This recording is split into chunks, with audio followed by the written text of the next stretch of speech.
Ada yang bertanya sama saya ketika saya berbicara di suatu majelis, mengapa sekarang ini sepertinya sekolah kehilangan kesaktian untuk membentuk hati anak-anak kita?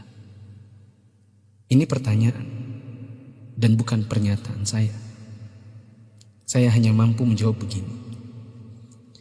Dulu orang tidak sekolah setinggi sekarang ini. Bahkan di kampung tak ada yang hebat berteori pendidikan sedahsyat hari ini. Bisa dibilang teori pendidikan sekarang mungkin sudah menyentuh langit ketujuh. Tapi sebenarnya ada yang hilang, yang disebut dengan keberkahan.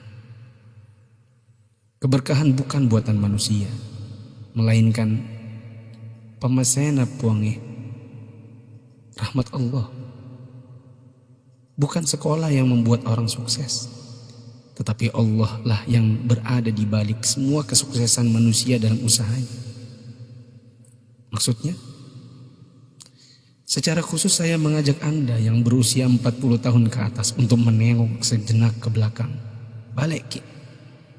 Ingat waktu kita sekolah di SD, yang nafas tak baru setengah-setengah, kita sudah disuruh ke sawah, membantu guru matanik, menanam padi, membantu guru mencari kayu bakar di dare, di kebun, mengambil air untuk dipakai guru di rumahnya, disimpan di gumbang. Teori praksis pendidikan saat ini akan berkata bahwa ini tak ada hubungannya dengan kurikulum dan media pendidikan dan lain-lain. Kita disuruh mengerjakan pekerjaan oleh guru yang seakan tiada hubungannya dengan akademik. Bukan itu saja, bahkan mungkin kita pernah menjaga jualan guru.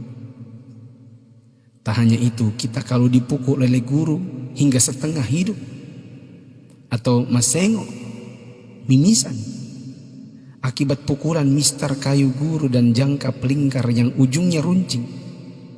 Disinilah intinya. Atas itu semua, pernahkah orang tua kita protes? Pernahkah orang tua kita mengeluh dengan tugas-tugas tadi? Pernahkah orang tua kita melarang kita ikut ekskul dalam tanda kutip yang saya sebutkan tadi, mencari kayu, mengambil air? Sama sekali no. Orang tua kita tak pernah mempersoalkan. Inilah mata air yang mengalirkan keberkahan. Atas kesabaran orang tua terhadap dunia persekolahan, Allah pun turun dengan tangannya.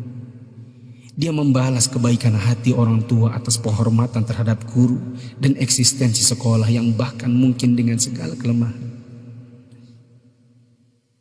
Tak perlu pakai teori pendidikan, sebab orang tua kita tak paham itu semua. Tapi teori dan kehendak Allah yang berlaku. Inilah yang disebut dengan barakah, keberkahan. Boleh jadi kita sudah jauh berjalan, tapi mari kita tengok sejenak betapa hebatnya pendidikan orang dulu. Kebodohan guru zaman dulu dengan ekskulnya, serta kesabaran orang tua dengan ketidakpahamannya, rupanya mengusik Allah Ta'ala dengan menurunkan barakah pamasya atas berkat rahmat Allah. Bukan hanya bagi guru, tidak juga hanya untuk orang tua, bahkan keberkahan itu pun dinikmati oleh anak didik. Tengoklah sekarang, orang tua memenjarakan guru, anak memfitnah gurunya, dicubit bilangnya ditempeleng, diajari katanya dicaci maki, dinasihati lapornya dihina, ditegur ujarnya dipermalukan. Bagaimana mungkin berkah Allah bisa datang? Anda yang berumur 40-an, pernah kita melakukan ini? Bahkan kita membohongi orang tua karena melindungi guru. Kalau perlu orang tua tak perlu tahu apapun keadaannya. Itulah sebabnya di akhir sekolah dahulu kita selalu menyisakan air mata kebahagiaan.